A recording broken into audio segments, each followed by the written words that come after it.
Hello. Anong concern natin? Kasi marami na akong white hair. So, pwede itong mag-blend lang. Tapos sa baba, ano siya? Parang ganito siya. Ito yun. Gray. Kaya lang naging ganito Fade na siya. Fade na siya. Tapos, ganito natin. Mas marami, parang udan pa rin ang dating. So, gusto nyo medyo darker sa taas? Mas darker, tapos mas lighter dito sa baba. Sige. Ang gagawin natin, ma'am, hindi na natin siya papadaanan ng lightening kasi light naman na siya.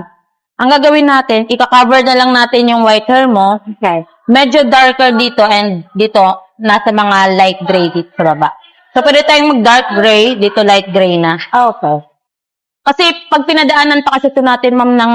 Nasisira na. Opo. Kasi ito, Kailangan kasi ito, ma'am, ng more on treatment sa ngayon. oo nga. So, hindi na muna natin siya ilalight kasi light naman na. Ito, cover na lang natin yung white hair mo. Ano na lang natin din ng treatment, ma'am, ha? So, kumusta yung color niyo, ma'am? Ay, maganda siya. Ako ba to? Achieve naman, ma'am. Oo. So, binawasan natin kasi yung dulo na part is medyo dry na. So, kaya alagaan siya yung treatment sa bahay. Ilang taon ka na, ma'am? 57 lang. Wala na. Naging ano ka na? 21 again. Ganda. Thank you.